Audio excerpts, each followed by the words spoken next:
Hi, hello, and welcome to IS Factors Hindu Newspaper Analysis with me, Arjun R. Shankar. നമ്മൾ ഇന്ന് December 16 discuss ചെയ്യുന്നത്. 17 ഇന്ന് വൈകുന്നേരം upload ചെയ്യാം. സോ ഇന്ന് 16 ആയതുകൊണ്ട് പ്രധാനപ്പെട്ട മെയിൻ ആയിട്ടുള്ള കാര്യങ്ങളൊക്കെ നമുക്കിവിടെ ഡിസ്കസ് ചെയ്ത് പോവാം. So let's start of the important content. നമുക്ക് ആദ്യത്തെ വാർത്ത വെച്ച് സ്റ്റാർട്ട് ചെയ്യാം. So one second, let's go to the first important news here. It's regarding simultaneous polls. ഇത് കഴിഞ്ഞ കുറേ ദിവസങ്ങളായിട്ട് പത്രത്തിൽ ഏറ്റവും കൂടുതൽ വരുന്നൊരു കാര്യമാണ് സൈമിൾട്ടേനിയസ് പോൾ എന്ന് പറയുന്നത്. അപ്പോൾ ഇത് സൈമിൾട്ടേനിയസ് പോൾ എന്ന് പറയുമ്പോൾ തന്നെ ഒബ്വിയസ്ലി അറിയാം, നമ്മൾ ഓൾറെഡി നോക്കിക്കഴിഞ്ഞാൽ നമ്മുടെ ലോക്സഭ സെൻട്രൽ നടക്കുന്ന ഇലക്ഷൻ ആണെങ്കിലും താഴെ സ്റ്റേറ്റ് അസംബ്ലിയിലും യൂണിയൻ ടെറിട്ടറി നടക്കുന്ന അസംബ്ലി ആണെങ്കിലും എല്ലാം ഒരേ സമയത്ത് ഇലക്ഷൻ നടത്തണം. So this also resonates with the former president Ramnath കോവിന്ദിന്റെ ഒരു ഹൈ പാനലിന്റെ ഔട്ട്കമ്മും കൂടാണിത്. ഇങ്ങനെ അവരും ഇത് വളരെയധികം വേണം എന്ന് പറയുന്നുണ്ട്. അതുകൊണ്ട് തന്നെയാണ് അദ്ദേഹത്തിനെ ഇതിന്റെ പിക്ചറിൽ കാണാൻ നമുക്ക് സാധിക്കുന്നത്. പക്ഷെ താഴത്തേക്കുള്ള local self government, panchayat, municipality അങ്ങനത്തെയുള്ള ഇലക്ഷനെ കുറിച്ചിട്ട് പക്ഷെ അവരും വളരെ ഹോപ്പ്ഫുൾ ആണ്. ഇത് ഒരുമിച്ച് ഒറ്റയടിക്ക് തീർന്നിരുന്നെങ്കിൽ നല്ലതാണെന്ന് വിചാരിക്കുന്നുണ്ട്. പക്ഷെ ഇപ്പൊ ആസ് ഓഫ് നൗ ഇതും മാത്രമേ കൺസിഡർ ചെയ്യുന്നുള്ളൂ. This is not being considered. പക്ഷെ ചിലപ്പോൾ വന്നേക്കാം എന്നും പറയുന്നുണ്ട്. അപ്പൊ ഇത് വന്നാൽ കുറച്ചുകൂടെ ബെറ്റർ ആവുന്ന ഇലക്ഷൻ എല്ലാം ഒറ്റയടിക്ക് തന്നെ ഒറ്റ സിംഗിൾ ഗോയിൽ തന്നെ ഇലക്ഷൻസ് എല്ലാം തീരും എന്ന് പറയുന്ന ഒരു സംഭവം നമുക്ക് ഇവിടെ കാണാൻ പറ്റും. സോ ഇതിൽ സൈമിൾട്ടേനിയസ് പോൾസിൽ ഈ അടുത്ത് ഇതിപ്പോൾ പ്രധാനമായിട്ടും വരുന്നൊരു കാര്യം എന്ന് പറയുന്നത് ഇത് കോൺസ്റ്റിറ്റ്യൂഷണൽ അമെൻമെന്റ് ബില്ലാണല്ലോ. ഇപ്പോൾ കോൺസ്റ്റിറ്റ്യൂഷണൽ അമെൻമെന്റ് ബിൽ എന്ന് പറയുമ്പോൾ കോൺസ്റ്റിറ്റ്യൂഷണൽ അമെൻമെന്റ് ബിൽ ഇത് ഓൾമോസ്റ്റ് 129 ആണ്. 129ാമത്തെ കോൺസ്റ്റിറ്റ്യൂഷണൽ അമെൻമെന്റ് ആണ് സൈമിൾട്ടേനിയസ് ഇലക്ഷൻ എന്ന് പറയുന്നത്. ഒരുപാട് ആൾക്കാർ ഇതിനെ എതിർക്കുന്നുണ്ട്. ഇത് വന്നാൽ ഇനിയിപ്പോൾ ഇന്നത്തെ എഡിറ്റോറിയൽ തന്നെ, ഇന്നത്തെ വാർത്തയിൽ തന്നെ ഓൾറെഡി ഇലക്ഷൻ നടത്തുന്നതിന്റെ കോസ്റ്റിനെ കുറിച്ചിട്ടൊക്കെ we have an idea and analysis. So also may be we should also note here that ഈ സൈമിൾട്ടേനിയസ് ഇലക്ഷൻ എന്ന് പറയുന്നത് ഒരുപാട് ആൾക്കാർക്ക് സ്റ്റേറ്റ്സിനൊന്നും ഇഷ്ടപ്പെടാൻ സാധ്യതയില്ല. കാരണം അവർക്ക് ടേം തയ്ക്കാൻ പറ്റില്ല, ഒരുപാട് പ്രശ്നമുണ്ട്. എല്ലാം കൂടെ ചേർത്ത് ഇനി 26 തൊട്ട് ഇനി പുതിയ ഇലക്ഷൻ വരുമെന്ന് പറഞ്ഞു കഴിഞ്ഞാൽ എന്ത് ചെയ്യും? ഇപ്പം ഞാൻ ഇന്നലത്തെ ക്ലാസ്സിൽ പറഞ്ഞ പോലെ ഇപ്പം മഹാരാഷ്ട്രയിലും ഇലക്ഷൻ റീസെന്റ് നടന്നു, ജാർഖണ്ഡ്. ഇപ്പം എന്ത് ചെയ്യും? അവിടെയൊക്കെ എന്ത് ചെയ്യും? അവരൊക്കെ ഒരു വർഷം കഴിയുമ്പോൾ തന്നെ അല്ലെങ്കിൽ 2 വർഷം കഴിയുമ്പോൾ തന്നെ കംപ്ലീറ്റ്ലി ഔട്ട് ആവേണ്ടി വരും. So there is A lot of challenge, there is A lot of concerns. ഇതിനൊക്കെ പുതിയ എന്തെങ്കിലും ഫോർമുലകൾ കണ്ടെത്തേണ്ടി വരും. ആൻഡ് ഈ ആർട്ടിക്കിളിൽ തന്നെ പറയുന്നുണ്ട്, ഇത് ആദ്യമായിട്ടൊന്നും അല്ല ഫസ്റ്റ് ഇത് ഇലക്ഷൻ ഇങ്ങനെ നടത്തുന്നുള്ള കാര്യം പറയുന്നുണ്ട്. So he said the general elections to the House of the People and all state elections were held simultaneously in 1951, 57, 62 and 67. ഇത് ആദ്യമായിട്ടല്ല. 51, 57, 62, 67 സൈമിൾട്ടേനിയസ് ഇലക്ഷൻ ഇന്ത്യ നടത്തിയിട്ടുണ്ട്. സോ അപ്പോൾ അത് ആദ്യമായിട്ടല്ല എന്നുള്ളൊരു ഫാക്റ്റും കൂടെ നമുക്കവിടെ മനസ്സിലാക്കണം. സോ 129th കോൺസ്റ്റിറ്റ്യൂഷൻ ബില്ലാണ്, യൂണിയൻ ടെറിട്ടറീസ് ലോ അമെൻമെന്റ് ബില്ലും, ഇതെല്ലാം ഒരുമിച്ചാണ് ഇത് കൊണ്ടുവരാൻ ശ്രമിക്കുന്നത്. സോ അതാണ് ഇന്നത്തെ പ്രധാനപ്പെട്ട ഹെഡ്ലൈൻ എന്ന് പറയുന്നത്. പിന്നെ അമിത്ഷായുടെ വളരെ provocative statement, he is a very optimistic person. I think 2026 ആകുമ്പോൾ ഛത്തീസ്ഗഡിൽ നക്സലിസം ഒഴിവാക്കുമെന്നാണ് പറയുന്നത്. So this time to be noted, internal സെക്യൂരിറ്റിയിൽ ഏറ്റവും പ്രധാനപ്പെട്ട വാർത്തയാണ് ഛത്തീസ്ഗഡ്, പ്രത്യേകിച്ച് ബാസ്തർ റീജിയൻ. അവിടുത്തെ ഛത്തീസ്ഗഡിൽ ഓഫ് ലേറ്റ്ലി ഒരു കഴിഞ്ഞൊരു മാസം നോക്കുകയാണെങ്കിൽ ഒരുപാട് മാവോയിസം അല്ലെങ്കിൽ നക്സൽ ബേസ്ഡ് വയലൻസും മരണവും നടന്നിട്ടുണ്ട്. So this also shows us that നമുക്ക് ഏകദേശം ഒരു 100% ഉണ്ടെങ്കിൽ നമുക്ക് പറയാൻ പറ്റും ഏകദേശം ഒരു 75 to 80% ഓഫ് നക്സലിസ്റ്റ് ആ ഇഷ്യൂ നമുക്ക് ഇന്നില്ല. പണ്ടുണ്ടായിരുന്നു ഈ റെഡ് കോറിഡോർ ഇഷ്യൂ ഒക്കെ ഒരുപാടുള്ളതുകൊണ്ട്. ഇത് അൾട്ടിമേറ്റ്ലി നക്സലിസത്തിന്റെ അവസാനം where is it going? At one point of time you can see everything is going to pro development. അതായത് നക്സൽവാദികൾ ഇവിടുന്ന് മാവോയിസ്റ്റുകളും. അപ്പൊ എന്താണ് നക്സലിസം, എന്താണ് മാവോയിസം എന്നുള്ള വ്യത്യാസം നിങ്ങൾക്ക് അറിഞ്ഞിരിക്കണം. സോ ഇവർ പതുക്കെ മുന്നോട്ട് പോയി കഴിഞ്ഞിട്ട് ഗവൺമെന്റിന്റെ അല്ലെങ്കിൽ നമ്മുടെ സിസ്റ്റത്തിന്റെ ഭാഗമാവുകയാണ് ചെയ്യുന്നത്. ദേ B a part of the system and they work for the development of the country. അപ്പൊ അതിൽ കുറെ ആൾക്കാർ ഈ സിസ്റ്റത്തിലേക്ക് തന്നെ ലയിച്ചു പോകും. ഒരുപാട് നക്സലും മാവോയിസ്റ്റുകാരൊക്കെ മതിയാക്കി ആംസ് ഒക്കെ വിട്ടിട്ട് പിന്നെ ഗവൺമെന്റിന്റെ ഭാഗമായി ഡെവലപ്മെന്റിന് വേണ്ടി പങ്കുകൊള്ളുന്ന ഒരു സിറ്റുവേഷൻ നമുക്ക് കാണാൻ പറ്റും. പക്ഷെ അപ്പോഴും there is a percentage of people who are not ready to be a part of the system. അപ്പൊ അവരെ 2026 ആകുമ്പോഴേക്കും കംപ്ലീറ്റ്ലി ഐഡിയോളജി എലിമിനേറ്റ് ചെയ്യും എന്നാണ് ഇതിൽ നമുക്ക് അവർ പറയുന്നത്. അതാണ് പ്രധാനപ്പെട്ട മറ്റു വാർത്ത. സോ ഗംഗ ജൂണ അഖാഡ പ്രൊസഷൻ, ഇത് മഹാകുംഭമേളയോട് അനുബന്ധിച്ചിട്ടുള്ള പ്രധാനപ്പെട്ട ഒരു സംഭവമാണ്. ഡൽഹി എഡിഷനാണ് ഞാൻ യൂസ് ചെയ്യുന്നത്, റിവർ സൂത്ര. സോ ഗംഗയുടെ ഒരു പ്രധാനപ്പെട്ട സംഭവമാണ്. So next is very important is regarding the slums. ഇത് വേറൊന്നുമല്ല, ഓൾറെഡി ഡൽഹിയിൽ first of all you should understand who are the Rohingyas. മിയാൻമാറിലെ റിലീജിയസ് പെർസിക്യൂഷൻ പേടിച്ച് മൈഗ്രേറ്റ് ചെയ്ത കുറെ റെഫ്യൂജീസ് ആണ് Rohingya. So they are basically Rohingya Muslims. ഇവര് മിയാൻമാറിന്റെ ഭാഗമാണോ അല്ലേ എന്നൊക്കെ വിചാരിച്ച് ഒരുപാട് ആൾക്കാർ അവർ കിട്ടുന്നിടത്തൊക്കെ എല്ലാം മൈഗ്രേറ്റ് ചെയ്തു. ബാംഗ്ലാദേശ് അവിടേക്കൊക്കെ മൈഗ്രേറ്റ് ചെയ്തു. ആൻഡ് ഒരു good number of people migrated to India also. അപ്പോൾ ഈ റോഹിംഗ്യാസ് ആരാണ്, അവരെന്തിനാണ് മാസ് സ്കെയിലിൽ കൊന്നിരുന്നത്? they were actually subjected to persecution. So you should know who are the Rohingyas. എന്ത് കോണ്ടെക്സ്റ്റ് ആണ് ഇപ്പോൾ ഇന്ത്യ വരുമ്പോൾ, ഇന്ത്യ ഇപ്പോൾ കഴിഞ്ഞ കുറേ ദിവസമായിട്ട് ഇന്ത്യയിൽ ഒരുപാട് പ്രൊജക്റ്റുകൾ ഡൽഹിയിൽ നടക്കുന്നുണ്ട്. That who is a Bangladeshi, who is a Rohingya. ഇവർ കണ്ടിന്യൂസ്ലി ഇന്ത്യൻ ഇല്ലീഗൽ ആയിട്ടുള്ള ആൾക്കാരെ കണ്ടുപിടിച്ചുകൊണ്ടിരിക്കുകയാണ് ഇന്ത്യ ഇപ്പോൾ. അപ്പോൾ ഇതിൽ പറയുന്നത് ഒരുപാട് റോഹിംഗ്യാസ് ഇന്ത്യയിൽ ഇപ്പോഴും ഡൽഹിയിൽ സെറ്റിൽഡ് ആണ്, സ്ലംസിൽ സെറ്റിൽഡ് ആണ്. ഇവർക്ക് പ്രോപ്പർ ആയിട്ടുള്ള ഒന്നുമില്ല. ഏറ്റവും രസം, ഇവർ ഇന്ത്യൻ സിറ്റിസൺസ് അല്ല. ഇവർക്ക് UNHCRന്റെ റെഫ്യൂജി കാർഡ് മാത്രമേ ഉള്ളൂ. ഹ്യൂമൻ റൈറ്റ്സ് റെഫ്യൂജീസിന് വേണ്ടിയുള്ള കൗൺസിൽ ഉണ്ടല്ലോ, അതിന് വേണ്ടിയുള്ള ഇവർക്ക് UNHCRന്റെ കാർഡ് മാത്രമേ ഉള്ളൂ, ഇന്ത്യയുടെ കാർഡില്ല. അപ്പോൾ ഇതൊരു വലിയ പ്രശ്നമാണ്. ഇവരെ എവിടെ കൊണ്ടുപോകണമെന്നില്ല, ഇവർക്ക് താമസിക്കാൻ സ്ഥലമൊന്നുമില്ല, ഇവർ എവിടെ കൊണ്ടുവിടണം. അപ്പോൾ ആം ആദ്മി പാർട്ടി ഇവരെ വേറൊരു സ്ഥലത്തേക്ക് റീഹാബിലിറ്റേറ്റ് ചെയ്യാൻ നോക്കുന്നുണ്ട്. പക്ഷെ അവിടെയൊന്നും വെള്ളം സംഭവങ്ങളൊന്നും ഇല്ല അവർക്ക്. And here goes the BJP government is accusing Aam Aadmi Party government of rehabilitating Rohingyas because ഇലക്ഷന് വോട്ട് കിട്ടാൻ വേണ്ടിയാണ് ഇവർ കുറേ ആൾക്കാർ ഇവിടെ കൊടുത്ത് താമസിപ്പിച്ച് ഇന്ത്യക്കാരാക്കാൻ നോക്കുന്നതെന്ന് പറയുന്നുണ്ട്. സോ അതൊരു പ്രധാനപ്പെട്ട കാര്യമുണ്ട്. സോ ഇതിനകത്ത് നമ്മൾ മനസ്സിലാക്കേണ്ട പ്രധാനപ്പെട്ട കാര്യം India is not a signatory. ഇപ്പോൾ UN റെഫ്യൂജി ഫ്രെയിംവർക്ക് ഉണ്ട്, വെരി വെരി ഇമ്പോർട്ടൻറ്റ്. ഇതിനകത്തുണ്ടോ എന്ന് you should be knowing this extra thing. UN refugee framework എന്നൊരു സംഭവം ഉണ്ട്. So India is not a signatory of UN refugee framework. India ഇതിന്റെ ഭാഗമല്ല. India is not a signatory. ഈ UN refugee ഫ്രെയിംവർക്കിന്റെ signatory അല്ല. അതേപോലെ തന്നെ സിഗ്നേറ്ററി അല്ല എന്ന് പറയുമ്പോഴും ഇന്ത്യക്ക് ഒഫീഷ്യലായിട്ട് റെഫ്യൂജി പോളിസി ഇല്ല. India does not have A refugee policy എന്നാണ് ഇതിൽ പറയുന്നത്. റെഫ്യൂജി പോളിസി ഇല്ല എന്നാണ് പറയുന്നത്. സോ നമ്മൾ എങ്ങനെയാണ് റോഹിംഗ്യാസിനെ ട്രീറ്റ് ചെയ്യാൻ പോകുന്നത് എന്നുള്ള കാര്യത്തിലും we have to have a clarity on that. Okay, so മറ്റു വാർത്തകൾ നമുക്ക് നോക്കാം. ഇനി ഡൽഹി പേജ് ആയതുകൊണ്ട് നമുക്ക് പ്രധാനപ്പെട്ട സ്റ്റേറ്റ് വാർത്തകൾ മാത്രം നോക്കാം. സോ അടുത്ത പ്രധാനപ്പെട്ട പരസ്യങ്ങൾ മാറ്റിക്കഴിഞ്ഞാൽ we have an important thing called Sambhal temple. ഇത് സാംബാൽ ഓൾറെഡി നമുക്കറിയാം, പ്ലേസസ് ഓഫ് വർഷിപ്പ് ആക്ട് അനുസരിച്ചിട്ട് ഇവിടുത്തെ പള്ളി അമ്പലമാക്കണം എന്ന് പറയുന്നുണ്ട്. പക്ഷെ അതല്ല ഇവിടുത്തെ പ്രധാനപ്പെട്ട സംഭവം. ഇവിടെ എന്താണെന്ന് വെച്ച് കഴിഞ്ഞാൽ പുതിയൊരു അമ്പലത്തെക്കുറിച്ചാണ് പറയുന്നത്, ഭസ്മാശങ്കർ ടെമ്പിൾ. ഭസ്മാശങ്കർ ടെമ്പിളിനെ കുറിച്ചാണ് പറയുന്നത്. ഈ ടെമ്പിൾ പൂട്ടിയിട്ടിരിക്കുകയായിരുന്നു. കഴിഞ്ഞ എത്രയോ കൊല്ലങ്ങളായിട്ട് അവിടെ കമ്മ്യൂണൽ റൈറ്റ്സ് നടന്നിരുന്നു. ഇപ്പോൾ ആർക്കിയോളജിക്കൽ സർവേ ഓഫ് ഇന്ത്യക്ക് വേണ്ടി, സോ ASI എന്താണെന്ന് U should have an idea what is an archaeological survey of India. നിങ്ങൾ ഇതിനെക്കുറിച്ചിട്ട് ഉറപ്പായിട്ടും എന്തെങ്കിലും എക്സ്ട്രാ കൂടെ വായിക്കണം. പ്രിലിംസിനൊക്കെ ചോദിക്കാമല്ലോ, ഇത് എന്താണ്, ആരാണ് ആർക്കിയോളജിക്കൽ ഇന്ത്യ കണ്ടുപിടിച്ചത്, what is the role of this എന്നൊക്കെ നിങ്ങൾ അറിയണം. അപ്പോൾ ഇവിടെ എന്താണെന്ന് വെച്ചാൽ 1978 കമ്മ്യൂണൽ റൈറ്റ്സിന് ശേഷം ഈ അമ്പലം അടച്ചിട്ടിരിക്കുകയായിരുന്നു. ഇത്രയും വർഷം കഴിഞ്ഞിട്ടാണ് ഇന്ന് അമ്പലം തുടങ്ങുന്നത്. സോ അവർ പറയുന്നത് ഈ അമ്പലത്തിന് പ്രധാനമായിട്ടും ഇനിയിപ്പോൾ കാർബൺ ഡേറ്റിംഗ് കൊണ്ടുവരണം എന്നാണ് പറയുന്നത്. Carbon dating is a method use to determine the age of archaeological artifact. Carbon dating ചെയ്ത് കഴിഞ്ഞാൽ ഈ അമ്പലത്തിന്റെ പഴക്കവും മറ്റു കാര്യങ്ങളും കണ്ടുപിടിക്കാൻ പറ്റും. സോ എന്തായാലും കാർബൺ ഡേറ്റിംഗ് വേണമെന്ന് പറയുന്നുണ്ട്. സോ അടുത്ത ടെമ്പിളാണ് ഭസ്മാശങ്കർ ടെമ്പിൾ. സാംബാൽ ഉത്തർപ്രദേശ് തന്നെയാണ്. അപ്പോൾ ആ ടെമ്പിളിനെ കുറിച്ചിട്ടാണ് ഈ വാർത്ത ഇവിടെ പ്രധാനമായിട്ടും വന്നിരിക്കുന്നത്. So have an idea on that. ഇനി അടുത്തത് എനിക്ക് തോന്നുന്നു അടുത്ത സ്റ്റേറ്റ് പേജിൽ നമുക്ക് പൊളിറ്റിക്കൽ വാർത്തകളല്ലാതെ നമുക്ക് എടുത്തു നോക്കാനാണെങ്കിലും വാട്ട് ഇസ് ദ പൊളിറ്റിക്കൽ വാർത്തകളാണ്. So this is an important content here. With no schools building, students attend classes under trees, open skies in Haryana's new. കണ്ടോ, ഭയങ്കര ഡിഫിക്കൽട്ട് ആയിട്ടൊരു അവസ്ഥയാണ് ഇവിടെ. ഹരിയാനയിലെ പല സ്ഥലങ്ങളിലും, അതായത് right to education act, very important RTE, ഇതനുസരിച്ചിട്ട്. സോ ഇൻ ദിസ് പ്രൊവിഷൻ നമ്മൾ ഉറപ്പായിട്ടും കറണ്ട് അഫയേഴ്സിന് വേണ്ടിയാണെങ്കിലും ഇതിനാണെങ്കിലും കോൺസ്റ്റിറ്റ്യൂഷനിലൊക്കെ ഭാഗമാണെങ്കിലും റൈറ്റ് ടു എഡ്യൂക്കേഷൻ ആക്ട് അതൊരു ഫണ്ടമെന്റൽ റൈറ്റ് ആയിട്ട് മാറിയിട്ടുണ്ടോ? ഇത് നമ്മുടെ കോൺസ്റ്റിറ്റ്യൂഷനിലുണ്ടോ, അല്ലെങ്കിൽ ഫണ്ടമെന്റൽ റൈറ്റ് ആണോ?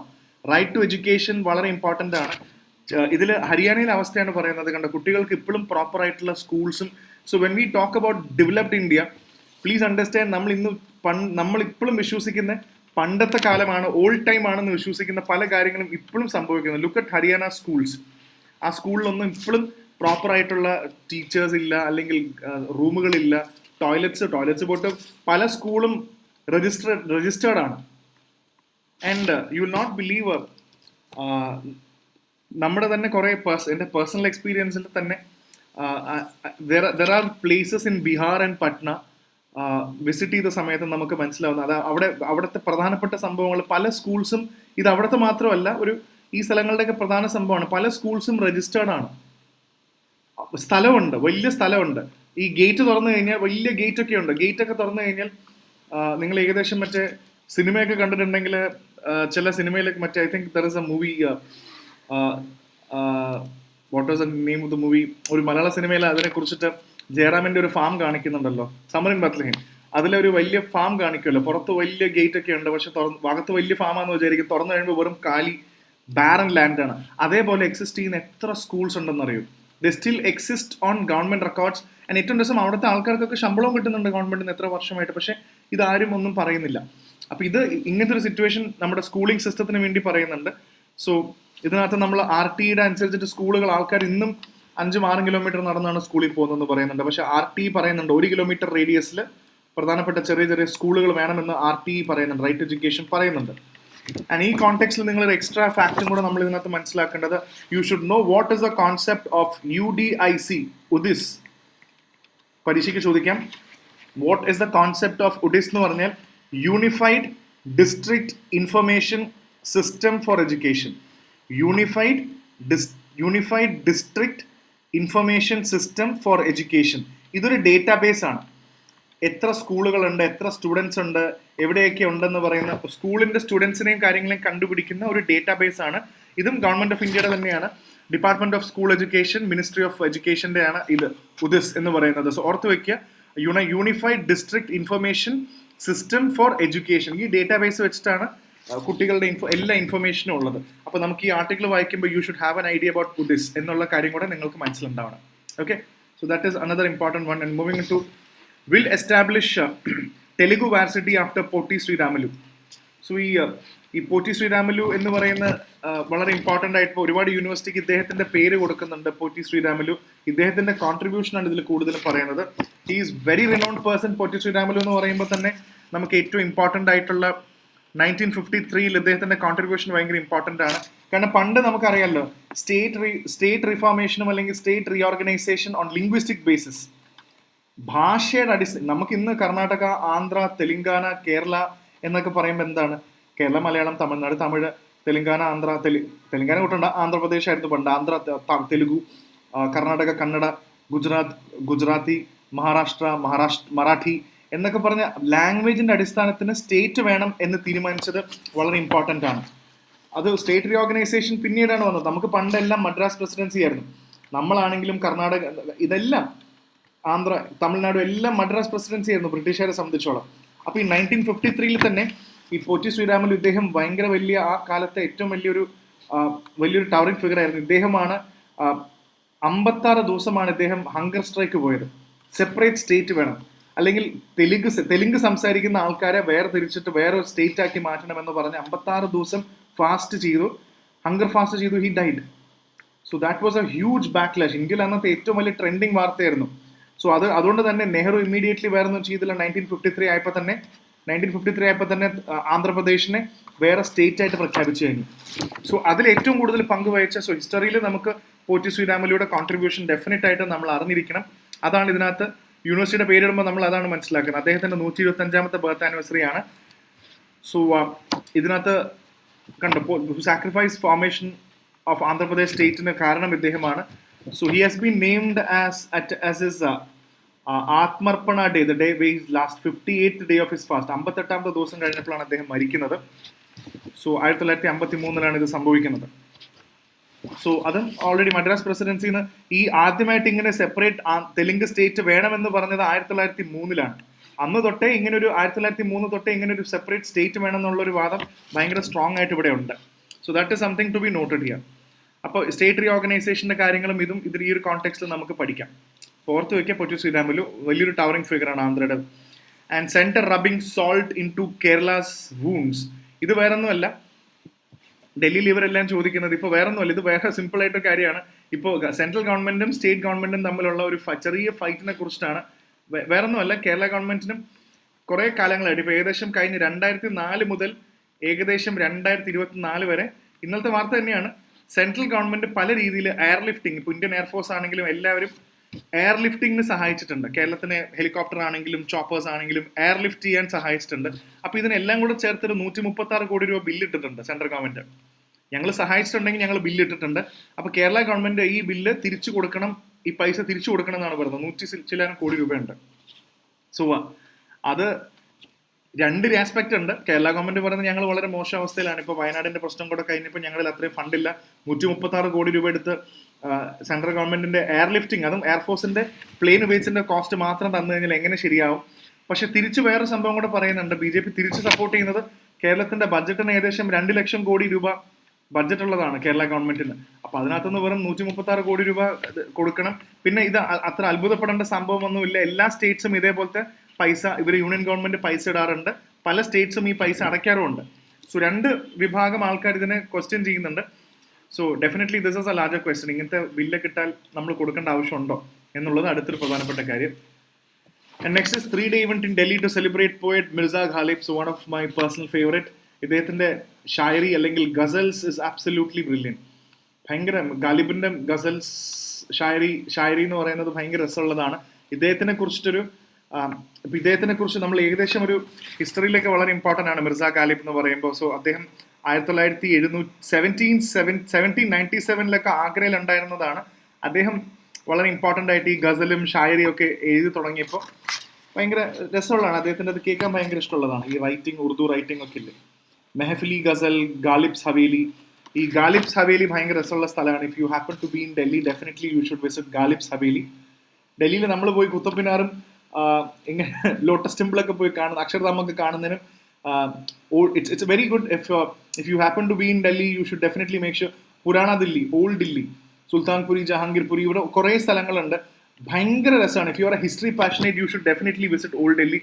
നിങ്ങൾ ഡൽഹി പോയി ഈ സ്ഥലങ്ങളൊക്കെ കണ്ടു കഴിഞ്ഞിട്ട് 2-3 ദിവസം ഓൾഡ് ഡൽഹി നിന്ന് ഒരുപാട് രസമുള്ള കാര്യങ്ങൾ നമുക്ക് കാണാൻ പറ്റും. അതിലൊന്നാണ് ഗാലിബ്സ് ഹവേലി. അതൊരു മ്യൂസിയം പോലെയാണ്. 100-300 ഒരു വർഷം പഴക്കമുള്ള ഒരുപാട് കാര്യങ്ങൾ അവിടെ കാണിച്ചിട്ടുണ്ട്. So whenever you get a chance to go to Delhi, make sure you visit the old Delhi also. അതും കൂടെ കാണാൻ ശ്രമിക്കുക. ഓക്കെ. ആൻഡ് അടുത്തത്, more carcasses of olive ridley turtles continue to ashore in Vishak. So അടുത്ത UPSCയുടെ ഏറ്റവും favourite ആയിട്ടൊരു സംഭവമാണ് olive Ridley turtles. ഇത് വിശാഖപട്ടണം കോസ്റ്റിൽ വന്നു. അതേപോലെ ഒറീസയില് ഗഹിർമാത്ത ബീച്ചിലൊക്കെ നമ്മൾ എപ്പോഴും കാണുന്ന ഒരു സംഭവമാണ് ഒലിവ് റിഡ്ലി ടേർട്ടിൽസ്. അതിൽ ഒരുപാട് അതിന്റെ ശവശരീരം കണ്ടു എന്നാണ് പറയുന്നത്. സോ ഒലിവ് റിഡ്ലി ടേർട്ടിൽസ് എന്താണെന്നും U should have A clear cut idea. കാരണം ഒലിവ് റിഡ്ലി ടേർട്ടിൽസ് എന്ന് പറയുമ്പോൾ ഇതിന്റെ carapace, what do you mean by carapace? Carapace എന്ന് ഉദ്ദേശിക്കുന്നത് ഇതിന്റെ അപ്പർ ഷെല്ലാണ്. ഇതിന്റെ മുകളിലുള്ളൊരു ഷെല്ല് പോലത്തെ സാധനം ഉണ്ടല്ലോ, അതെന്ന് പറയുന്നത് ഒലിവ് ഗ്രീൻ കളറിലാണ്. അതുകൊണ്ടാണ് ഇതിന് ഒലിവ് റിഡ്ലി ടേർട്ടിൽസ് എന്ന് വിളിക്കുന്നത്. ഒലിവ് ഗ്രീൻ കളറിലാണ് ഇതിന്റെ മുകളിലത്തെ ഭാഗം. പിന്നെ ഇതിനകത്ത് ഒരുപാട് എന്താന്ന് വെച്ചാൽ ഇത് കൂടുതലും വാം വാട്ടറിലാണ് ഇത് ഏറ്റവും കൂടുതലുള്ളത്. ഇത് എക്സ്ട്രാ ഇൻഫർമേഷൻ ഓർത്ത് വെക്കുക. വാം വാട്ടറിലാണ് വാം വാട്ടറിൽ കാണാൻ പറ്റും നമുക്ക് ഇതിനെ. പിന്നെ ഇതിന്റെ സ്ക്യൂട്ട്സ് എന്ന് ഉദ്ദേശിക്കുന്നത് ഇതിന്റെ മേത്തുള്ള സ്കെയിൽസ് ഇല്ലേ, പലതരം ഇങ്ങനെ വരകൾ ഉണ്ടാവില്ല, ഇതേപോലെ കുറെ വര. ഇത് സാധാരണ ടേർട്ടിൽസിനെ അപേക്ഷിച്ച് ഒരുപാട് കൂടുതലാണ് ഒലിവ് റിഡ്ലി ടേർട്ടിൽസിന് സ്ക്യൂട്ട്സ് എന്ന് വിളിക്കുന്നത്. So have an idea. So അതൊരു പ്രധാനപ്പെട്ട കാര്യമാണ്. പിന്നെ ഇതിന് നമ്മുടെ ഇവിടുത്തെ ഇന്ത്യയിലെ കോൺടെക്സ്റ്റ് പരീക്ഷയ്ക്ക് ഒലിവ് റിഡ്ലി ടേർട്ടിൽസ് നല്ലോണം അറിയണം. And also know something about the പ്രധാനപ്പെട്ട അരിബാഡാസ്. ഇതിന് വേണ്ടി പറയുന്ന ഏറ്റവും വലിയൊരു ടേം ആണ് ഒലിവ് റിഡ്ലി ടേർട്ടിൽസിന് വേണ്ടി. കേട്ടിട്ടില്ലെങ്കിൽ കേട്ടോളൂ. There is a new term called arribadas എന്നൊക്കെ വിളിക്കാം. അതായത് ആയിരക്കണക്കിന് ഫീമെയിൽ ടേർട്ടിൽസ് ഷോറിൽ വരും എഗ് ലേ ചെയ്യാൻ വേണ്ടി. അതിന്റെ എഗ്സ് ലേ ചെയ്യാൻ വേണ്ടി വരുന്ന പ്രോസസ്സിനെ വിളിക്കുന്ന പേരാണ് അരിബാഡസ് എന്ന് വിളിക്കുന്നത്. മൊത്തത്തിൽ ഇത് എക്സ്ട്രാ അറിഞ്ഞിരിക്കുന്നത് നല്ലതാണ്, അരിബാഡസ്. സോ ഫീമെയിൽസ് ഷോറിൽ വന്ന് എഗ് ലേ ചെയ്യുന്നതാണ് ഇതിനെക്കുറിച്ച് പറയുന്നത്. ഓക്കെ. സോ ചെറിയ വാർത്തയാണെങ്കിലും I thought I give you some extra information also. പിന്നെ പരസ്യവും കാര്യങ്ങളും മാറ്റി വെച്ച് കഴിഞ്ഞാൽ then we straightly go into the permissive no more. Supreme Court must put an end to violations of place to. ഇത് കഴിഞ്ഞ കുറേ ദിവസമായിട്ട് വരുന്ന വാർത്ത തന്നെയാണ്. ഒരു മിനിറ്റിൽ വളരെ പെട്ടെന്ന് നിങ്ങൾക്കറിയാം. പ്ലേസസ് ഓഫ് വർഷിപ്പ് ആക്ടിനെ കുറിച്ച് തന്നെയാണ്. അതായത് ഓൾറെഡി അറിയാം, പള്ളി അമ്പലമാക്കാൻ പാടില്ല, അമ്പലം പള്ളിയാക്കാൻ പാടില്ല. 1991 ആക്ട് ആണ്. ഇത് തന്നെയാണ് പിന്നെയും പറയുന്നത്. ഇത് പ്രധാനമായിട്ടും നമ്മൾ ഡിസ്കസ് ചെയ്യുന്ന സുപ്രീം കോടതി ഒരു തീരുമാനം എടുത്തതാണ്.